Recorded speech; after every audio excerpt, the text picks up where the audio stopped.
اسفه يا جماعه جدا على المنظر المقرف اللي انا ظاهره لكم بيه، بالمنظر البشع ده. دي اصابه انا لسه جايالي بسبب قرار قفل محلات. الدنيا ضلمه، الشوارع كحل، الكسر اللي بيكسروه في الشوارع ويسيبوه للاذى للطريق. ادي النتيجه.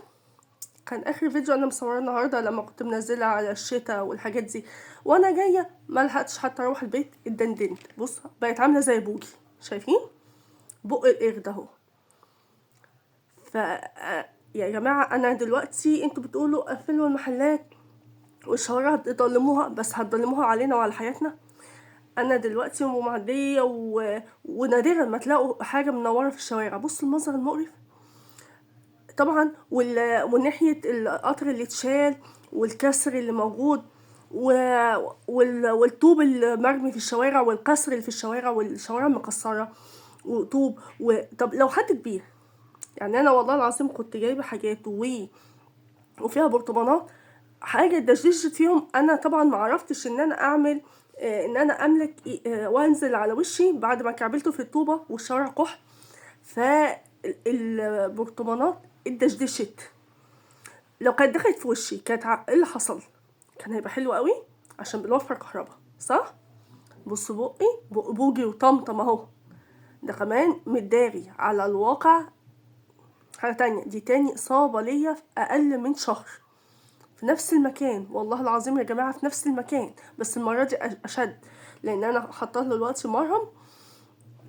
انا اتكحت لان انا نزلت على ايدي، طبعا مش عارفه ان انا اعمل توازن لان كنت ماسكه اكياس في ايدي، فرحت عامله كده فكحت شفتي في الارض قايمه وشي كأن كده بعمل ايه، بعمل وشي في الماسك طين. عملت الطين انا ماسك تمام حلو كده. وحتى بيقوموني عايزه اقول له خد بايدي يا حاج، خد بايدي. ايه يا جماعه حلو قوي كده صح؟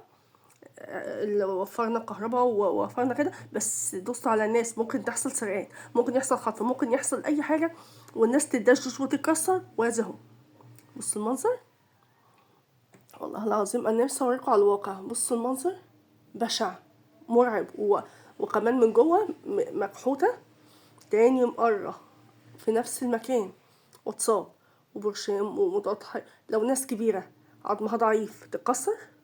فله صح، شمعة منورة كده حلوين قوي. عشان ايه؟ عشان احنا وفرنا في الكهرباء، محلات قفلت واحنا اللي هنتكسح وهنتضرب ويحصل فينا ما يحصل. بص اهو والله العظيم انتوا لو تتخيلوا المنظر مش باين، لا مش باين على الواقع. عارفين بوجي وطمطم كده وبق القرد اهو. انا ادعولي بالله عليكم دعوه حلوه كده. اخر فيديو كنت عاملاه شوفوه اللي انا بصور فرحانه بالشتاء وبص الشتاء اهو.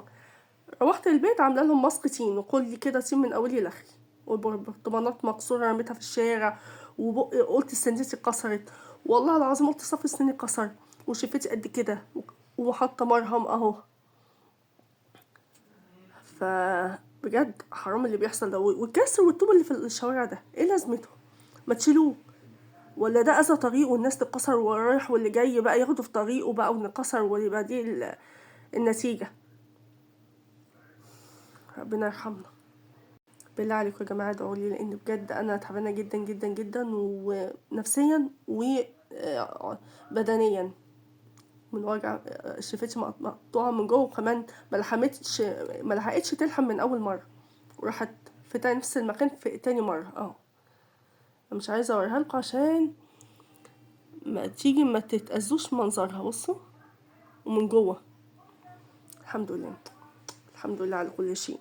بس يعني مش لاقي كلام فعلا عندما يعجز اللسان عن الكلام.